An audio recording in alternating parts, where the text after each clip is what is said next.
Êxodo,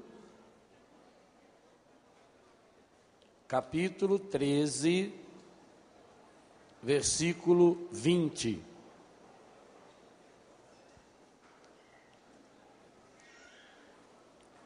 Nessa tarde nós queremos caminhar com o povo de Deus rumo à terra da libertação.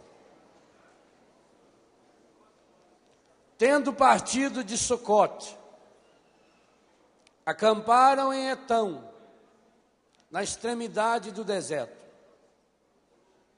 O Senhor ia adiante deles, de dia, numa coluna de nuvens para guiá-los pelo caminho, e de noite, numa coluna de fogo para alumiá-los, de sorte que podiam marchar dia e noite. Nunca a coluna de nuvens deixou de preceder o povo durante o dia, nem a coluna de fogo durante a noite. Olha do ladinho, capítulo 14, versículo 13. 14, 15 e 16. Moisés disse ao povo, quem tem a Bíblia, leia comigo: não temais, tende ânimo, e vereis a libertação que o Senhor vai operar quando? Em vosso favor. Diga para quem está do seu lado: não temais, tende ânimo, e vereis a libertação que o Senhor vai operar hoje em vosso favor. Os egípcios que hoje vedes, não os tornareis a ver jamais. Que egípcios são esses? Os nossos perseguidores, os nossos pecados, nossos vícios. O Senhor diz: os pecados, os vícios que hoje vedes, não os tornareis a ver jamais. O Senhor combaterá por vós. Quanto a vós, nada tereis a fazer. Olha bem essa promessa. E essa é a promessa fundamental do povo de Deus. Tanto é verdade que hoje à noite o Padre Jonas já anunciou, nós vamos entrar com o Sírio Pascal, que significa exatamente isso aqui, essa Páscoa, essa saída da escravidão do pecado, do Egito do pecado para a terra da libertação. Tome posse dessa palavra agora à tarde para você. Por isso, se você não puder, aí fica lá fora de uma vez. Agora, fica caminhando não, fica conversando não.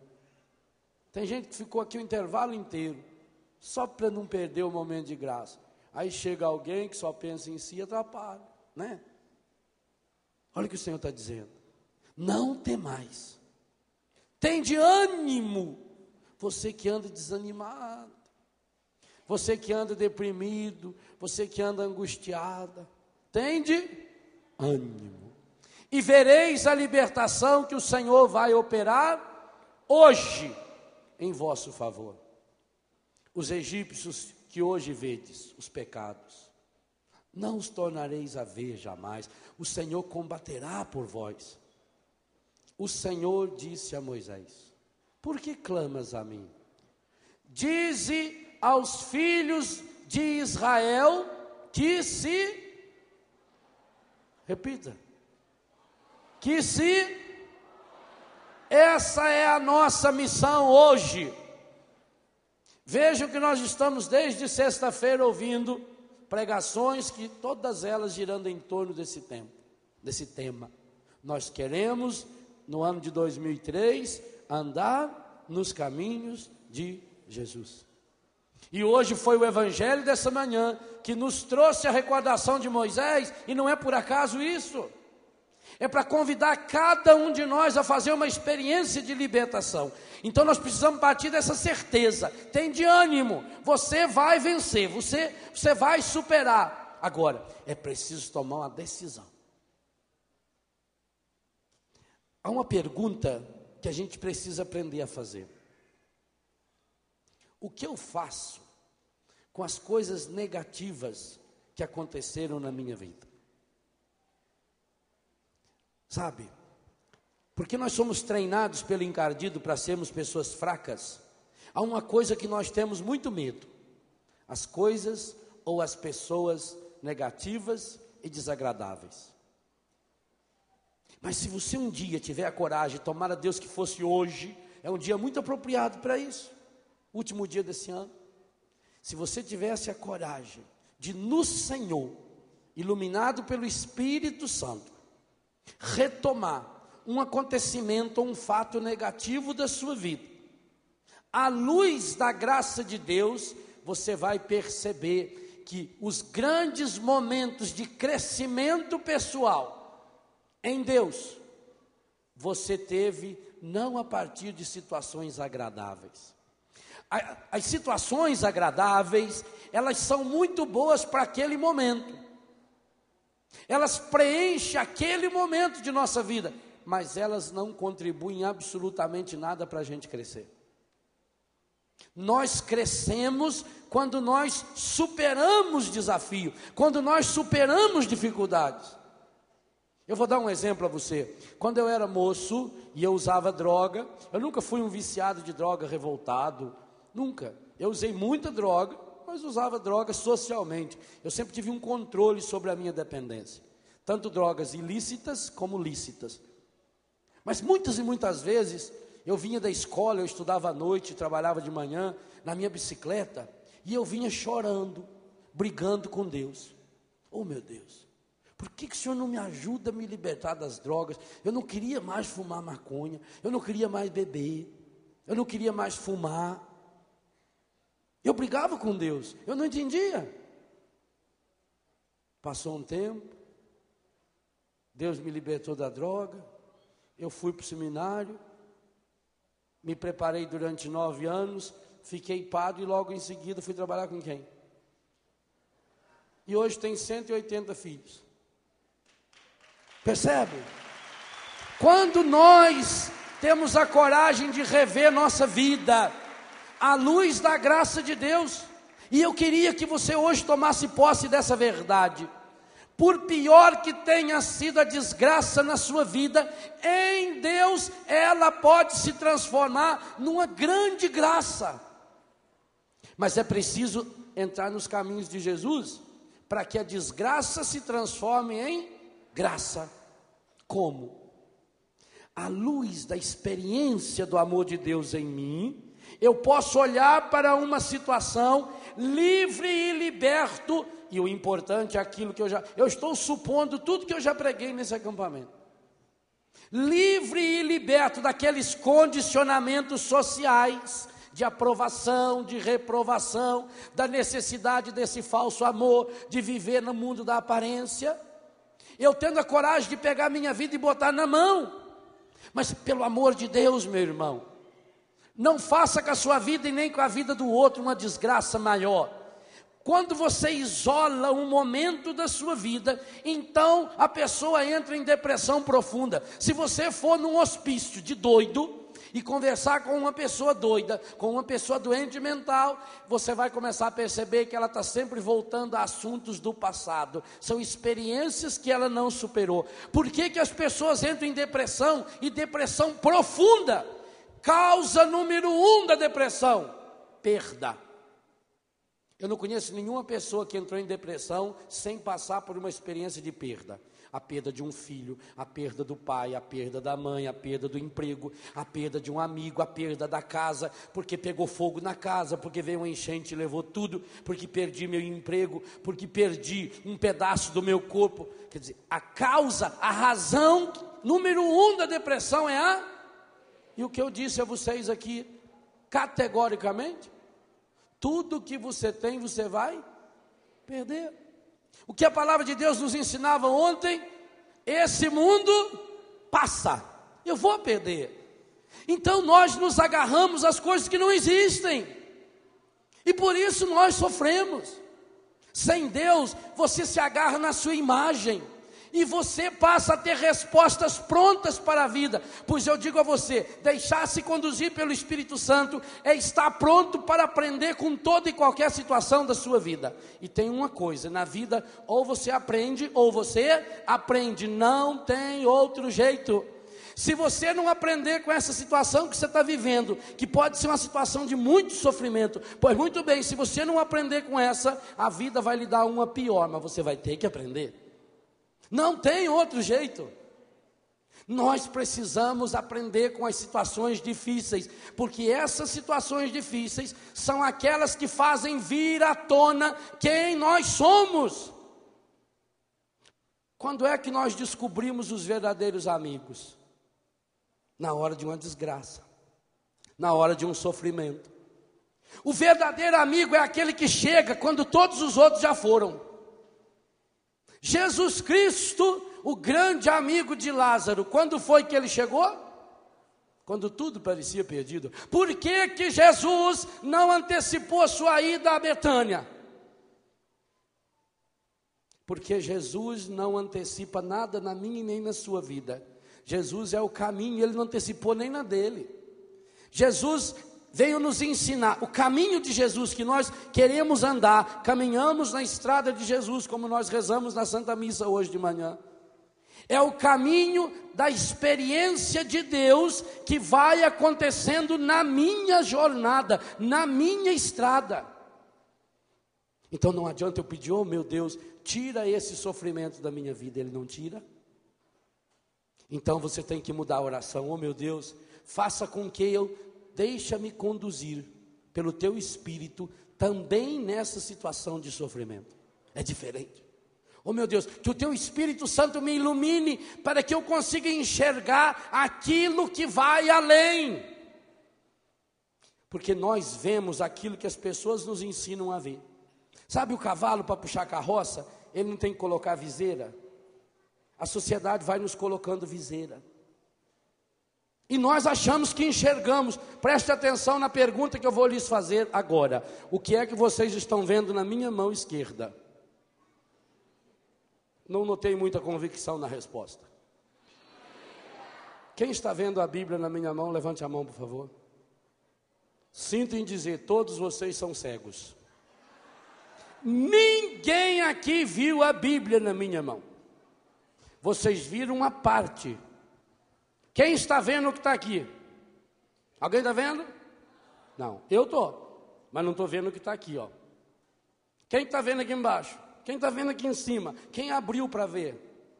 Mas nós temos na nossa cabeça uma ideia de que um negócio parecido com esse é Bíblia. E somos capazes de brigar que isso é Bíblia. Mas eu só vi um pedaço, eu não peguei na mão, eu não olhei dentro para ver. É assim que os traficantes de droga usam para carregar droga. Eles pegam um livro com Bíblia, no meio eles fazem um buraco, enchem de droga e levam. Eles pegam uma imagem de santo, por isso que é santo do pau oco. Eles pegam uma imagem do santo, vazia por dentro, enche de droga, como os mineradores faziam, enchia de ouro e levavam, e todo mundo tinha muito respeito, mas por dentro tinha droga. Então nós fazemos isso. Nós vemos uma parte da realidade. Nós vemos aquilo que as pessoas nos mostram. Nós vemos o mundo segundo a ótica da televisão, segundo a ótica dos jornais, e passamos a afirmar que é isso. E brigamos com as pessoas, porque nós temos essa impressão da vida. Se você não tirar as máscaras dos seus olhos, você não vai enxergar a vida. E aí a pessoa perde o ânimo. O que é desânimo? É falta de ânimo. E ânimo é do latim alma, é falta de alma. A alma é a ação do Espírito Santo em nós. Por que a pessoa perde a coragem? O que quer dizer a palavra coragem? São duas palavras, cor mais agem. E cor é o quê? Coração. Coragem significa a força que vem do coração. Que força é essa? Aquela força que o coração tem de jogar o sangue, 5,5 litros de sangue, 94 mil quilômetros do meu corpo durante 1 minuto. Em 1 minuto. de bater 108.000 vezes. Coragem é essa força que vem de dentro, como um coração que bate, que pulsa, que mantém o organismo vivo. Então, se você afasta de Deus, você perde a coragem. E aí você quer coragem de fora? O que é que me estimula a lutar? O chefe do navio, o capitão, conduzia o seu navio. De repente, aquele que ia lá em cima no mastro gritou: piratas à vista! O chefe, quando viu que era um navio pirata muito grande, gritou para o ajudante de ordens: traga minha camisa vermelha. Tem vários aí com camisa vermelha. Vestiu a camisa vermelha, pegou a espada e lutou bravamente e venceu os piratas. 2 ou 3 dias depois, um novo navio pirata. E ele imediatamente gritou: traga minha camisa vermelha. E vestiu aquela camisa vermelha. E mais uma vez ele foi com a espada e brigou. Então o ajudante perguntou: mestre, há algum segredo nessa camisa? É alguma superstição do senhor? Ele disse: não, isso é psicologia pura. Eu peço a camisa vermelha porque se caso o inimigo me ferir com a espada e sair sangue, é vermelho, ninguém vai notar que é sangue e meus soldados vão continuar lutando. Olha que psicologia. Era por isso que ele usava aquela camisa vermelha. Um belo dia, o ajudante de ordens gritou: navio pirata! E ele imediatamente falou: traga minha camisa vermelha. E quando viu que o navio estava aproximando-se, o ajudante de ordem berrou desesperado: são 3 navios piratas. E ele gritou: traga minha calça marrom. Aonde eu busco força? Aonde você busca força? O que tem de gente vestindo essa calça marrom? Porque diante de qualquer problema já está se borrando todo. Ô, bando de fraco! Pois eu queria dizer a você que o único jeito de vencer os piratas é revestindo-se de Jesus Cristo. Nós não temos outra alternativa. A nossa única alternativa é essa. Tem de ânimo, essa força não vem de fora, não é uma roupa, não é uma muleta, não é um amuleto. É um Deus que está dentro de nós. Mas o que acontece conosco? E por isso nós precisamos aprender o que fazer com as coisas negativas da nossa vida. Igualzinho o povo de Deus. Abre de novo em Êxodo e vira para frente um pouquinho, capítulo 32. A história do povo de Deus é a minha história, é a sua história. Versículo 7. Deus libertou o povo. Deus abriu o mar vermelho. Deus conduziu o povo. E Moisés sobe para rezar, porque Deus queria lhe dar a lei. E nem bem Moisés estava rezando, o povo já fez para si um bezerro de metal. Porque o povo precisa estar sempre vendo os ídolos. Isso começou com aquele povo e nós somos assim também.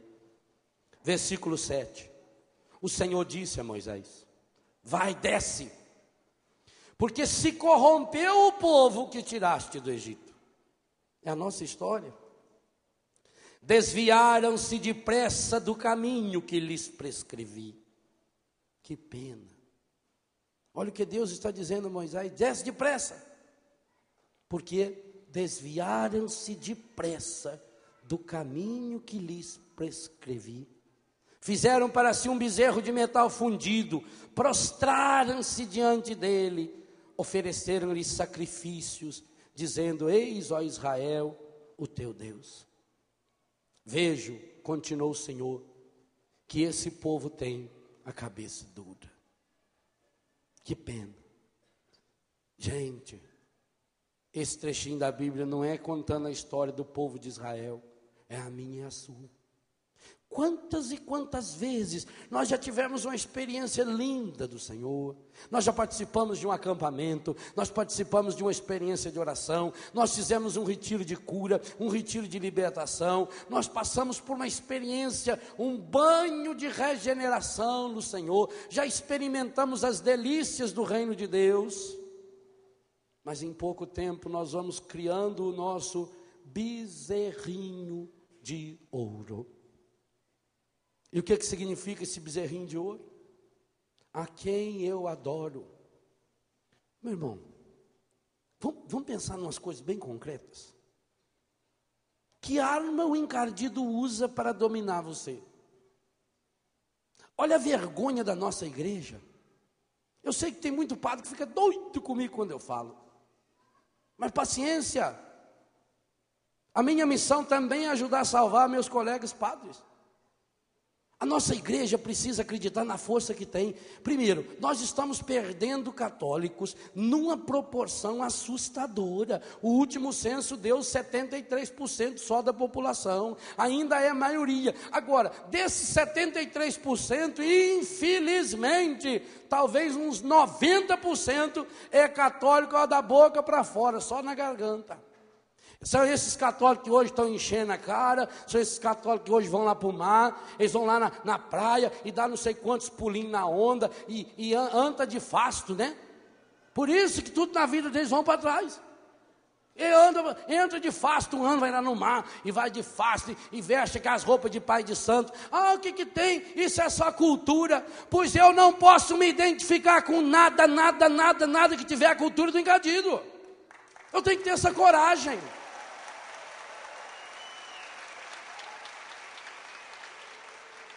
Por que eu não tenho essa coragem? Porque nós vamos nos amarrando. Você já viu alguma propaganda de cigarro que brinca com a fé católica? E por que não? Porque as grandes empresas de cigarro sabem que 99% dos consumidores de cigarro são católicos. Inclusive os países aonde mais vende cigarro são os países católicos, até na Europa. Os países mais católicos da Europa, Espanha, Alemanha, Itália, índice de cigarro lá em cima. Pega países protestantes ou anglicanos, como a Inglaterra, por exemplo, o índice de cigarro já é bem menor. Não é uma vergonha para nós?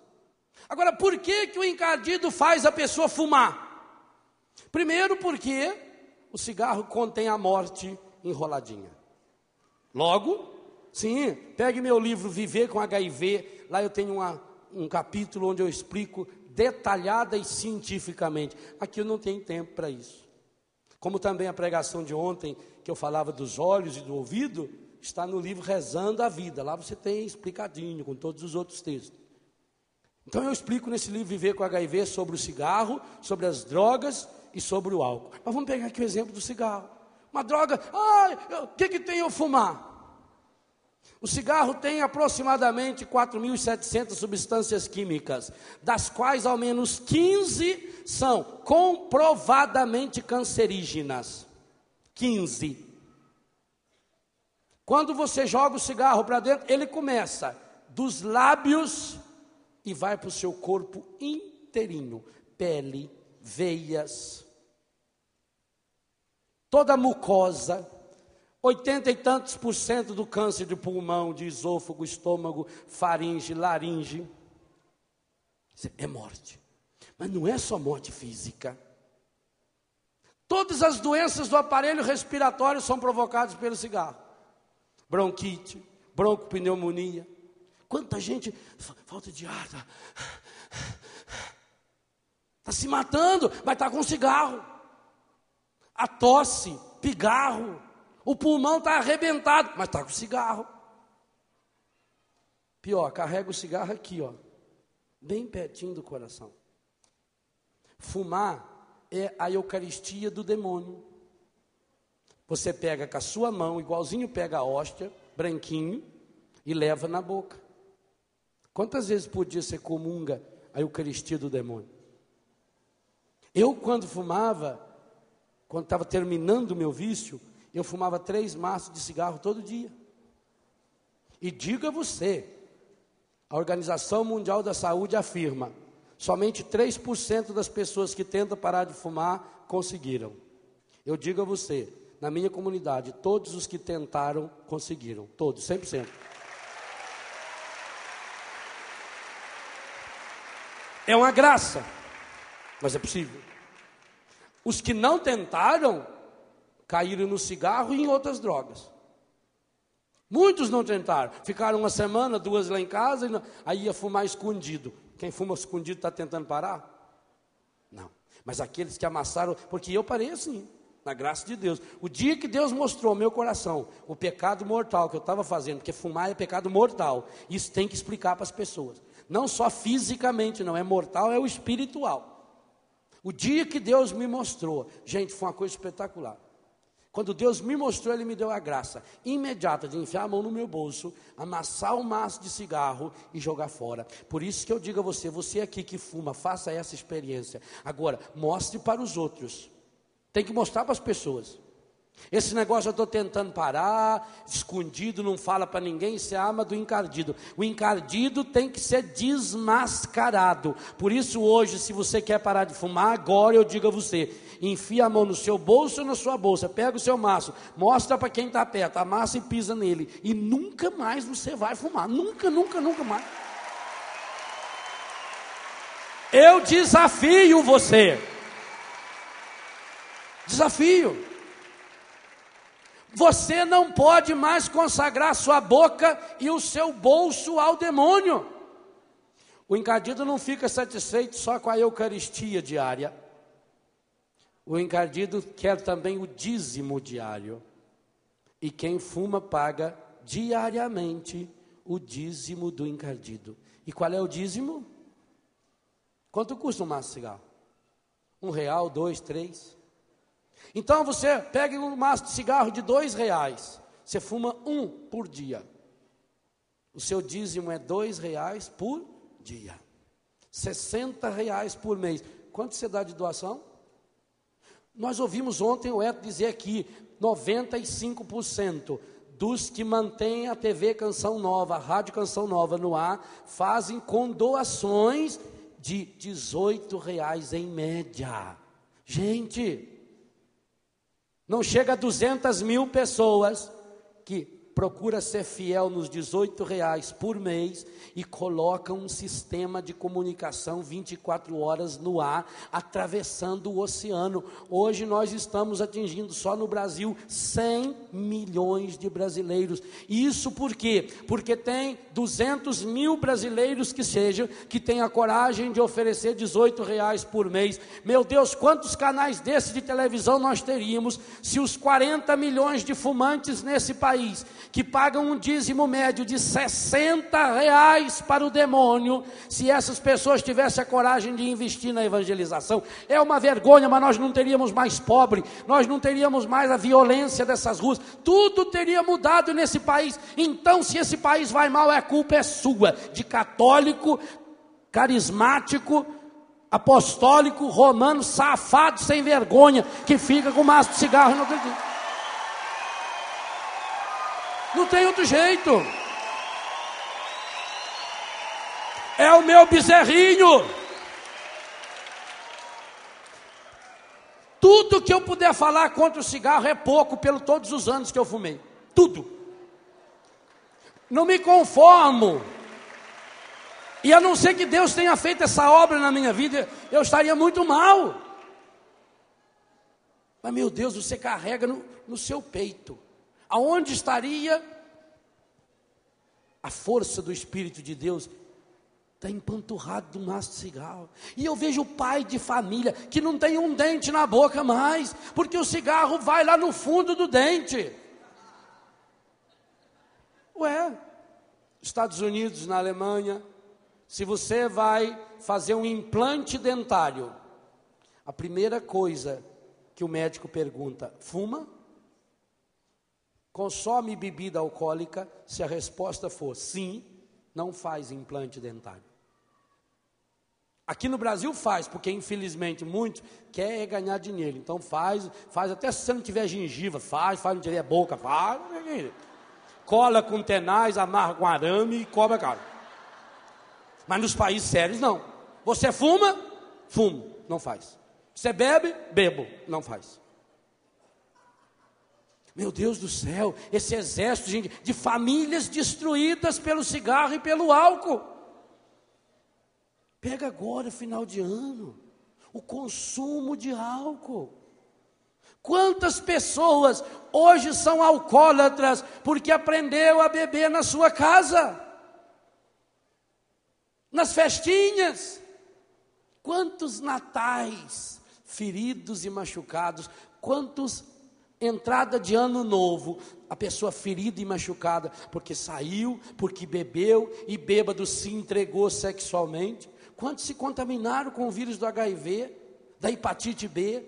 Quanta gravidez, quanta! Você sabe que é uma pesquisa que não foi divulgada pelos grandes meios. O mês em que mais temos aborto no Brasil, infelizmente, abril e maio. Porque no Brasil, infelizmente, a maior parte das pessoas que fazem aborto faz com 3, 4 meses. A criança está prontinha. E os que fazem com 2 meses, fevereiro é carnaval. Então a época em que mais há a concepção, fora do casamento, Natal, Ano Novo e Carnaval. Sabe o que é isso? Gente, não tem pecado mais medonho, não tem pecado mais hediondo, não tem pecado que humilha mais a imagem e semelhança de Deus do que o aborto. Foi o jeito que o encardido encontrou para colocar a mão dentro da barriga da mulher. E quantas pessoas chegaram ao aborto porque começaram com uma bebida. Então começa a beber, uma bebidinha a mais, um drinkzinho, numa festa, o bezerrinho de ouro. E aí já ajuda pela roupa que está usando. Porque não é só sentar no colo, não. Tem certas moças que botam uma roupa que, virgem de santos. Nossa, é dureza a gente aguentar, viu? Às vezes ela senta no primeiro banco assim da igreja de mini saia e fica cruzando a perna, vai lá pra cá. Ah, meu filho, não é fácil não. É. Põe aquele decote assim, quando abaixa, fica bufando aqueles morrinhos na cara da gente. Nossa Senhora. É. Dá um suador danado. Na igreja, mas precisa ir na igreja com essas calças fusô branca. Aquelas calças que grudam no corpo, colada. Aí bota uma tanguinha assim. E vai com aquela bolsão. Oh, minha Nossa Senhora, ajuda eu aqui, meu Deus. É. Vocês pensam que é fácil? Né? Não. O que salva a gente são as feias que vão também. Porque você olha e fala, ajuda a gente. Graças a Deus tem feia no mundo. Eu louvo o Senhor, louvo. Quando eu vejo uma bem feia, obrigado, Senhor, eu sou padre, louvado seja Deus. Mas está na hora da gente mudar. Então, qual é o meu bezerrinho de ouro? Eu pego o meu cigarro, que é com o meu dinheiro. E depois, eu não sei porque as coisas não vão bem na minha vida. O que eu faço com as coisas negativas da minha vida? Então, se é negativo, se é ruim, jogo fora. Padre, eu cometi um aborto. Louvado seja Deus. Louvado seja Deus porque você cometeu o aborto? Não. Louvado seja Deus porque você reconheceu e hoje você quer pisar na cabeça do encardido. Louvado seja Deus você que hoje vai escrever naquele papel e jogar no latão o aborto que você fez. Sabe por quê? Nós celebramos aqui a festa dos santos inocentes, não celebramos? Quem foram os santos inocentes? Eu vou deixar bem claro que isso que eu vou falar agora não é doutrina da Igreja Católica. Isso que eu vou falar agora é uma intuição, não vou dizer nem que é uma inspiração, é uma intuição minha. Eu procuro ser muito honesto na função de pregador. Tudo que eu falei até agora está no catecismo da igreja. Claro, eu falo às vezes do meu jeito, mas está lá, tá. Ou mudam os verbos ali, né? Agora, isso que eu vou falar não é o pensamento oficial da igreja, tá bom? Isso é uma intuição do Padre Léo. Mas aí eu vou dar uma de São Paulo. Eu julgo que estou iluminado suficientemente pelo Espírito Santo para poder também colocar a minha intuição. Nós celebramos a festa dos santos inocentes. Quem foram os santos inocentes? Aquelas crianças assassinadas barbaramente por Herodes, porque ele queria matar Jesus. Aquelas crianças tinham consciência do que estava acontecendo com elas? E por que elas se tornaram mártires? Porque, sem saber, elas morreram no lugar de... Pois muito bem, Mateus 25, Jesus diz: aquilo que você fizer ao menor dos meus irmãos, você faz a mim. Logo, tem irmão menor do que um filho na barriga de uma mãe? Então uma mãe que mata o filho que está na barriga, matou quem? Logo eles morreram no lugar de... E se morreram no lugar de Jesus, eles são mártires, santos inocentes. Gente, o exército de santos inocentes que tem no céu, louvado seja Deus, é infinito.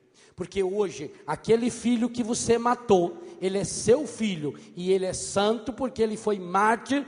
Ele morreu em consequência do pecado no mundo, ele morreu no lugar do próprio Cristo, e hoje ele está grudado naquele exército de santo inocente. E você mãe, e você pai, que um dia Deus o livre e guarde, fez um aborto, e esse hoje está no céu, ele está intercedendo pela sua salvação. Olha bem o que é a concepção maravilhosa da graça de Deus, e isso é doutrina da igreja católica, sim, é aquilo que a igreja canta na noite da Páscoa: ó feliz culpa de Adão, que nos mereceu tão grande Redentor. Então você, minha irmã, você, meu irmão, que um dia cometeu o pecado do aborto, ao tomar posse da graça de Deus em sua vida, a partir desse pecado terrível, desse pecado hediondo, desse pecado medonho, você tem um filho que está no céu, e que é santo, e que hoje está intercedendo pela sua cura, intercedendo pela sua restauração. E a grande reparação que você pode fazer para esse seu filho, que você assassinou barbaramente, não tira o peso do crime. A única e a melhor coisa que você pode fazer para ele é viver uma vida santa, é viver uma vida na graça, porque ele está em Deus, está orando por você. Isso significa a graça de Deus. Em Deus a pior desgraça, não tem pecado pior que o aborto, não tem. É o pecado mais contrário da natureza. Não tem pecado pior. Mas em Deus até mesmo esse pecado. Por isso que no livro Seja Feliz Todos os Dias, eu tenho a oração que Deus me inspirou a fazer, e nós precisamos fazer muito. Inclusive, se você não puder comprar o livro, tira cópia daquela página e faça nos grupos de oração, reze pelos seus antepassados, reza pelas pessoas que você não sabe que fez aborto, gente. Nós precisamos fazer uma campanha, nós precisamos fazer uma guerra, nós precisamos fazer um combate espiritual, atingindo algumas áreas determinadas, e eu não canso de dizer que entre essas áreas nós vamos encontrar o vício do cigarro, da bebida, das drogas, da pornografia, da prostituição, do adultério, e especialmente um combate espiritual contra as vítimas do aborto. E diga você, as vítimas do aborto não foram as crianças que morreram, essas estão no céu e são santos inocentes. As vítimas do aborto são homens e mulheres que continuam pela vida, condenando-se, provocando enfermidades, doenças em cima de doenças,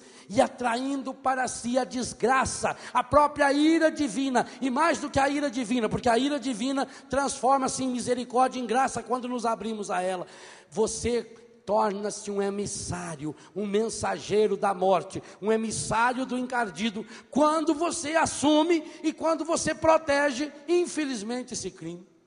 E quantas pessoas, infelizmente, você já viu falar assim em pessoas que vai para o Paraguai e compram uma opção de bugiganga lá, vende, nunca vai para frente?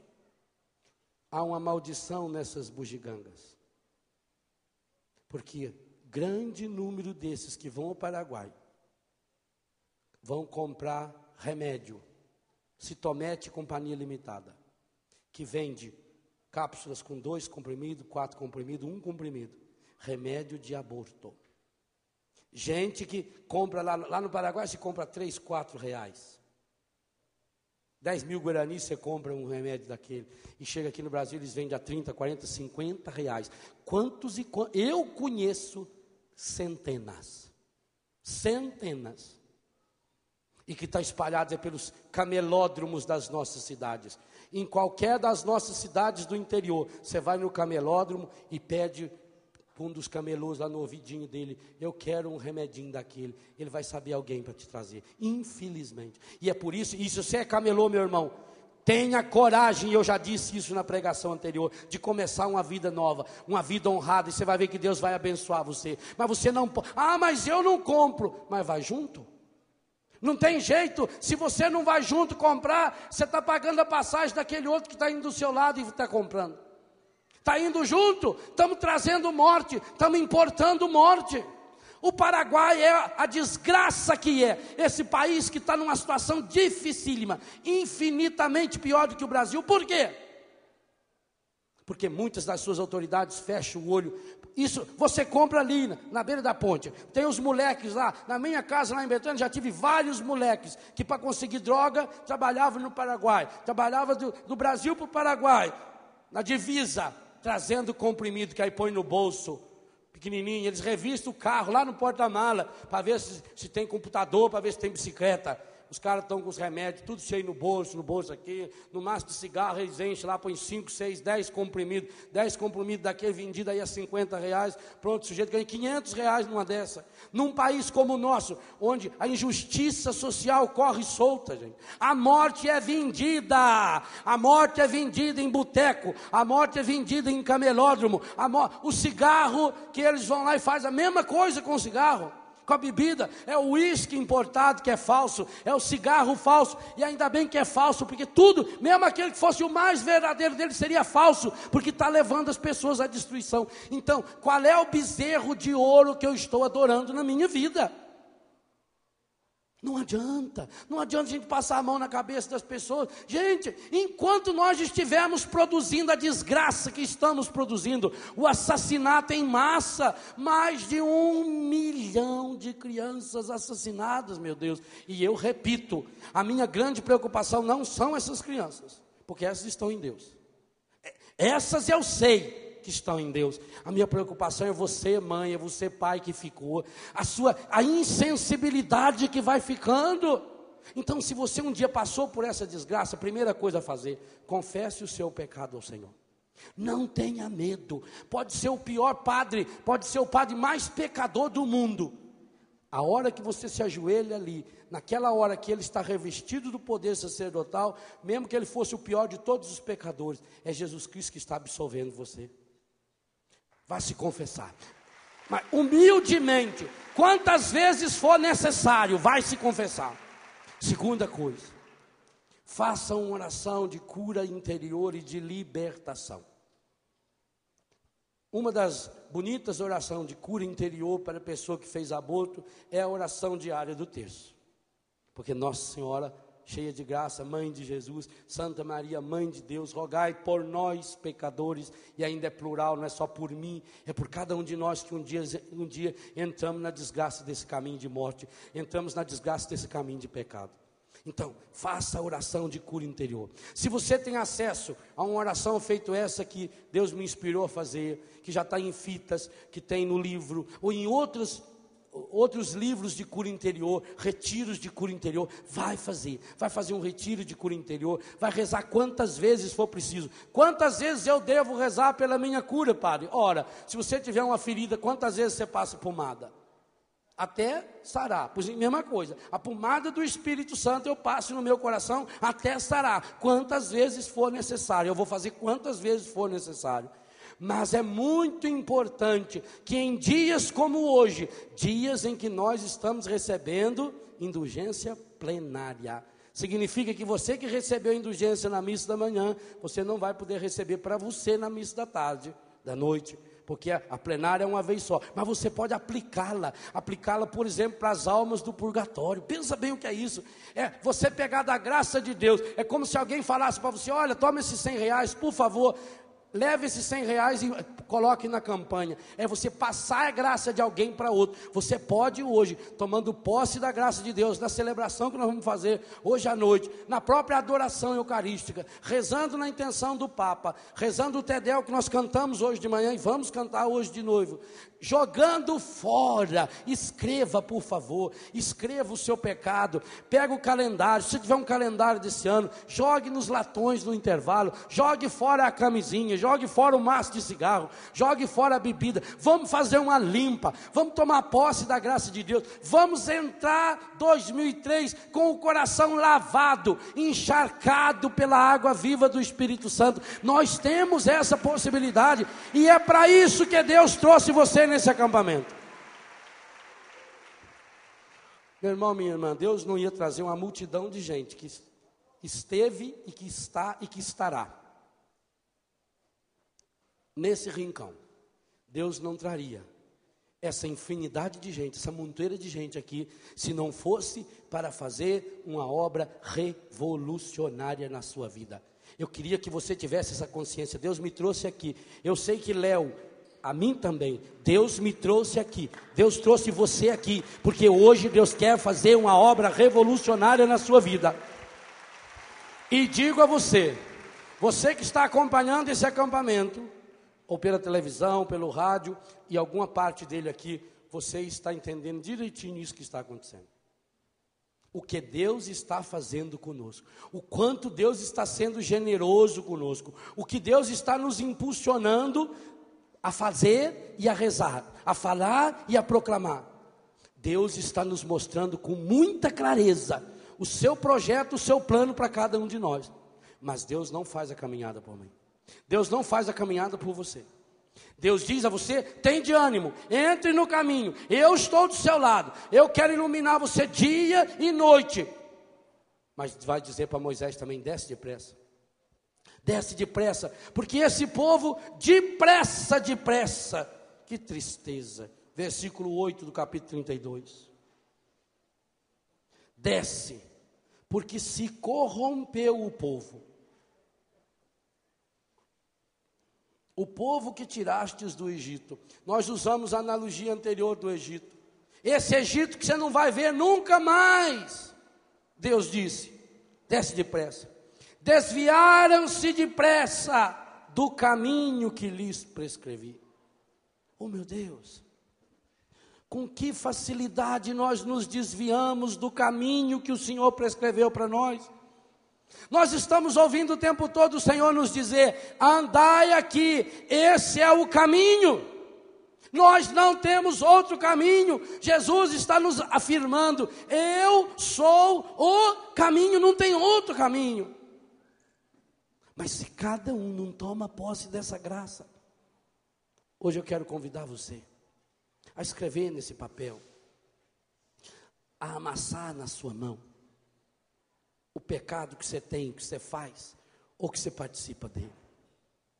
Eu queria que você hoje escrevesse o nome desse programa de televisão ao qual você assiste, e que só traz malefício para você. Quanto de dinheiro você já gastou? Pensa bem. Quanto de dinheiro você já gastou comprando essas revistas? Talvez você não compre revista pornográfica. Graças a Deus tem muita gente que não compra. Mas quanto de dinheiro você já gastou comprando essas revistas de fotonovela? Essas revistas de fofoca, de artista de televisão? Meu Deus do céu, como é que vendem tantos dessas revistas? Tantos milhares de exemplares toda semana. Será que você não está gastando seu dinheiro aí? Isaías 55 diz: não pode gastar o dinheiro naquilo que não alimenta. Não é só comida não, é aquilo que não alimenta meu espírito. Como é que eu posso ser uma pessoa em Deus se eu alimento a minha vida só com fofoca? Se eu vivo alimentando a minha vida com mentiras? Então, meu irmão, minha irmã, o que você está fazendo com as coisas negativas da sua vida? Vocês lembram de Adoniran Barbosa? Os mais antigos se lembram.